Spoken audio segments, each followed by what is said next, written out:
Hứa Khải và Đàm Tùng Vận chuyến du lịch bãi biển khiến cả Weibo nổ tung. Buổi sáng hôm ấy, bãi biển Ninh Mộng ngập trong sắc nắng vàng như rót mật. Những tia sáng sớm đầu tiên trải dài trên mặt nước lấp lánh như một tấm gương khổng lồ phản chiếu bầu trời trong vắt. Sóng biển nhẹ nhàng xô bờ, từng đợt một mang theo âm thanh rì rào quen thuộc của thiên nhiên đang thì thầm điều gì đó với những kẻ biết lắng nghe. Chính nơi này, một câu chuyện khiến cả mạng xã hội Trung Quốc phải bùng nổ đã bắt đầu. Ngày hôm đó, người dân địa phương kể rằng họ thấy một đôi nam nữ bước xuống từ chiếc xe màu kem đỗ ở bãi đậu gần khu resort. Chàng trai cao ráo, dáng người thẳng như đường chân trời, đội một chiếc mũ lưỡi chai đen đơn giản, còn cô gái thì nhỏ nhắn, mang chiếc váy trắng dài đến đầu gối, mái tóc được cột gọn nhưng vẫn để vài lọn rơi đầy tự nhiên. Không ai nghĩ rằng họ lại là hai cái tên đình đám, Hứa Khải và Đàm Tùng Vận. Không vệ sĩ, không trợ lý, không ánh đèn flash máy ảnh, chỉ có hai người, một biển trời rộng lớn và một bầu không khí nhẹ bẫng như buổi sáng đầu xuân. Cách họ đi bên nhau, không quá gần nhưng cũng chẳng hề xa, khiến người ta chỉ cần nhìn là hiểu. Ở giữa họ có một loại ăn ý mà người ngoài không cách nào mô tả được. Khi mặt trời vừa nhô lên khỏi mặt biển, họ đã thong thả đi bộ trên bờ cát. Mỗi bước chân để lại hai hàng dấu in song song như một minh chứng rằng họ đang cùng nhau nhìn về một hướng. Đàm Tùng Vận giang tay ra hứng gió, gương mặt rạng rỡ như ánh nắng sớm. Cô nghiêng đầu hỏi, ở đây đẹp thật nhỉ? Hứa Khải nhìn cô, nhưng ánh mắt lại dừng trên nụ cười ấy lâu hơn mức cần thiết. Đẹp, nhưng em còn đẹp hơn. Câu nói vang lên mà không có chút do dự. Đàm Tùng Vận thoáng ngẩn người, rồi bật cười. Anh lại nói bừa, anh không bừa, là thật đấy. Hứa Khải đáp, giọng trầm và hơi khàn vì gió biển. Nụ cười của em khiến cả buổi sáng cũng trở nên dịu dàng hơn. Cô quay mặt đi, vừa né tránh vừa giấu đi sự bối rối rõ ràng, nhưng ai đứng gần cũng sẽ thấy đôi tai của cô đã đỏ bừng. Họ thuê hai chiếc xe đạp nhỏ, chạy dọc lối ven biển, tiếng bánh xe nghiến nhẹ trên nền cát khô, tiếng gió luồn qua tóc, tiếng cười của Đàm Tùng Vận vang lên trong trẻo như chuông bạc. Chậm tí, em ngã bây giờ, cô la lên khi Hứa Khải cố ý đạp nhanh vượt lên trước. Anh ngoái lại, nếu em ngã, anh đỡ mà, ai cần anh đỡ, nhưng câu nói ấy chưa dứt, bánh xe của cô vấp phải cục đá nhỏ. Cả người chao đảo, Hứa Khải bật khỏi xe như một phản xạ, chạy mấy bước dài đến nắm lấy tay lái của cô, giữ chặt. Khoảnh khắc ấy giống như cảnh phim mà đạo diễn chưa từng dám viết, gió thổi tung tóc, ánh nắng dọi lên gương mặt hai người, khoảng cách gần đến mức chỉ cần nghiêng nhẹ là chạm. Đàm Tùng Vận lúng túng, cảm ơn anh. Hứa Khải không nói gì, chỉ nhìn cô một lúc lâu rồi mỉm cười, anh đã bảo rồi mà. Không biết từ khi nào, hai trái tim đều đập nhanh hơn tiếng sóng vỗ. Buổi chiều, khi cả hai ngồi trên bậc đá, ăn kem dừa và ngắm hoàng hôn, một phen may mắn đi ngang qua đã vô tình chụp lại được khoảnh khắc ấy. Trong ảnh, Đàm Tùng Vận đang cúi xuống lau kem dính trên tay, Hứa Khải thì dùng khăn giấy đưa cho cô, ánh mắt dịu dàng như thể chỉ mình cô mới xứng đáng có sự nhẹ nhàng ấy. Không có khoảng cách, không có lớp vỏ diễn xuất, không có ranh giới nghệ sĩ đồng nghiệp, chỉ có một nam một nữ, cùng chia sẻ một buổi chiều bình yên như người yêu. Tấm ảnh được đăng lên Weibo với một caption đơn giản, tôi nghĩ mình vừa nhìn thấy một điều gì đó rất đẹp. Trong vòng 10 phút, nó đã lên top tìm kiếm. Trong 30 phút, bình luận bùng nổ, hai người này hợp nhau đến mức muốn khóc. Trời ơi, CP này lại sống rồi. Hứa Khải nhìn Tùng Vận kiểu gì vậy? Đây là ánh mắt của người yêu thật mà. Xin chính thức công khai luôn đi. Fandom cho phép. Weibo được fan hỗn loạn. Tác thăng Hứa Khải Đàm Tùng Vận đi du lịch thăng leo lên hạng nhất chỉ sau hơn 1 giờ. Nhưng trong khi dân mạng đang sôi sục, hai nhân vật chính hoàn toàn không biết gì. Họ vẫn ngồi bên biển, nhìn mặt trời chìm dần xuống đường chân trời. Bãi biển về đêm trở nên yên tĩnh, những con sóng như mềm đi, chỉ còn tiếng gió và ánh đèn từ các quán nhỏ ven đường. Họ đi bộ, không ai nói gì, nhưng im lặng cũng có nhiều loại im lặng, có loại gượng gạo, có loại xa lạ, nhưng có loại giống như hai trái tim đang nói chuyện với nhau, dù miệng chẳng hề cất lời. Đến khi sóng bắn nước vào chân, Đàm Tùng Vận bật cười, lạnh quá. Cô chưa kịp chạy đi thì Hứa Khải nắm cổ tay cô giữ lại, không phải mạnh, mà là một sự níu kéo đầy chân thành.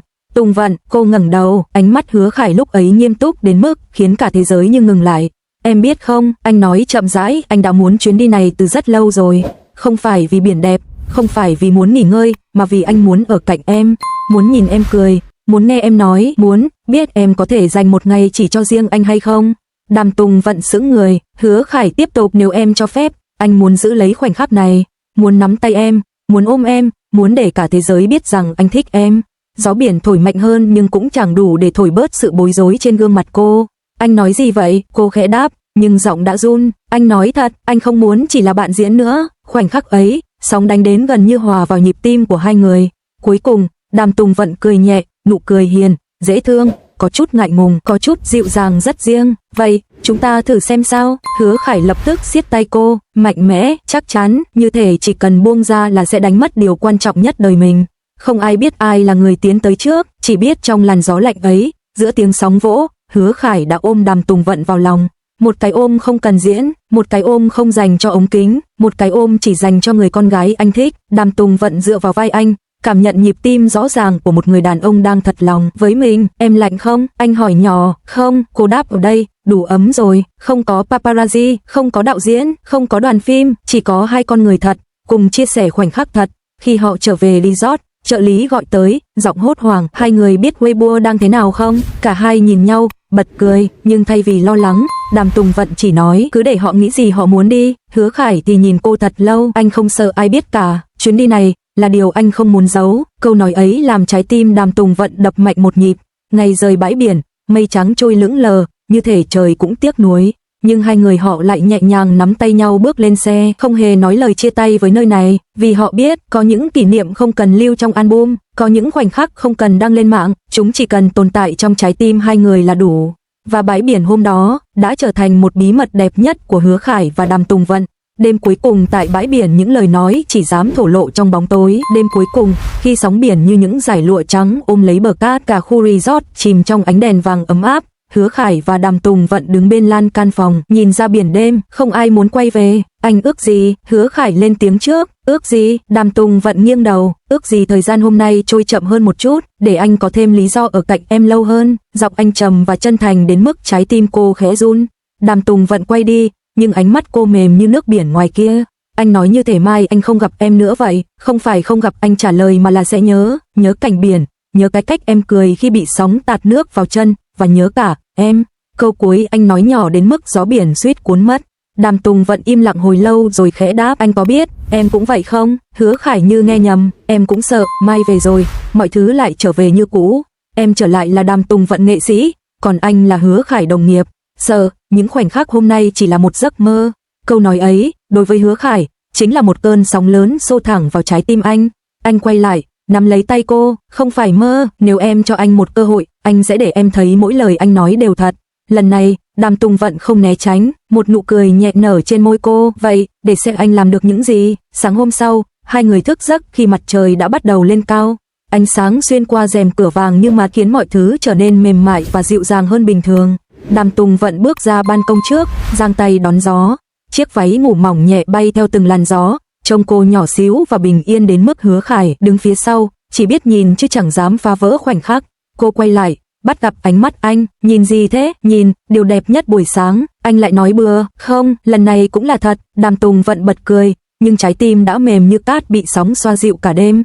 Khi xe vừa vào nội thành, trợ lý bên phía công ty của Hứa Khải gọi tới. Khải, anh đang là hot search toàn bộ 12 mục đây. Gì cơ? Anh ngạc nhiên. Ảnh của hai người ở bãi biển bị chụp rồi, fan đang reo hò điên đảo. Nhưng công ty hỏi anh có muốn xử lý tin đồn không?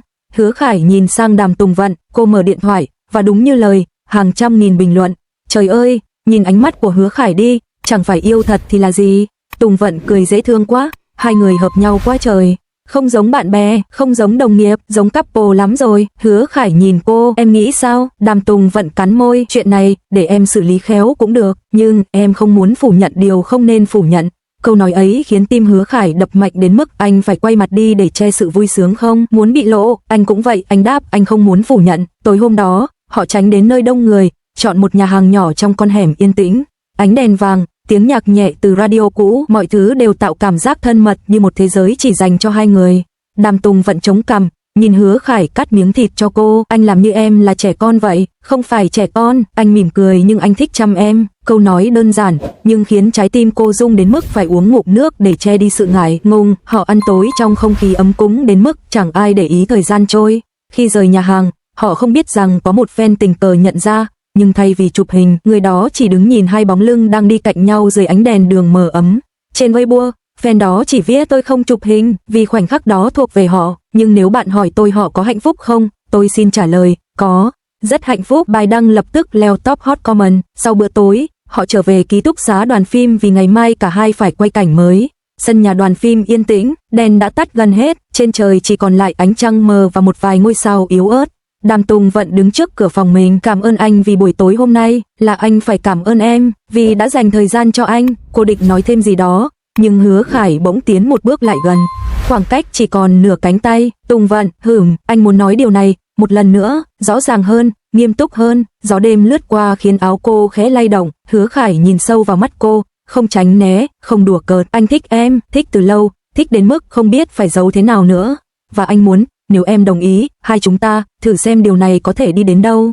Lần này, không có tiếng sóng biển hay ánh hoàng hôn để giúp họ dịu dàng hơn, chỉ có sự im lặng của đêm, khiến mọi thứ trở nên thật hơn bao giờ hết. Đàm Tùng Vận cúi mặt, nhưng một lúc sau, cô ngẩng lên. Em không muốn thử. Trái tim anh khựng lại, nhưng cô bước tới gần hơn, nhỏ giọng, em muốn đi cùng anh thật lòng. Không thử là bắt đầu luôn. Khoảnh khắc ấy, trái tim Hứa Khải như bị ai đó bóp nghẹt vì xúc động. Anh không kìm được nữa, đưa tay lên chạm nhẹ vào tóc cô. Vậy, cho anh ôm em được không? Đàm Tùng Vận mỉm cười, nụ cười làm cả cuộc đời anh sáng bừng. Hứa Khải kéo cô vào lòng, nhẹ mà chặt, như thể sợ cô biến mất. Gió đêm thổi qua hai bóng người đang ôm nhau, để lại trong không gian một sự ấm áp không thể diễn tả bằng lời. Kể từ khoảnh khắc ấy, họ ngầm hiểu chuyến đi biển không chỉ là một chuyến du lịch, nó là nơi bắt đầu một câu chuyện mà không ai ép buộc, không ai sắp đặt, chỉ có trái tim tự nhiên chọn nhau. Và từ hôm đó trở đi, mỗi lần gặp nhau, ánh mắt của Hứa Khải trở nên dịu dàng đến mức trợ lý cũng hoang mang. Còn Đàm Tùng Vận, mỗi khi đứng cạnh anh, nụ cười đều dạng rõ ràng hơn trước. Dù chưa công khai, dù chưa nói với truyền thông, nhưng hai người họ biết rõ, thời gian của họ đã đến, và sóng biển hôm ấy là nhân chứng đầu tiên.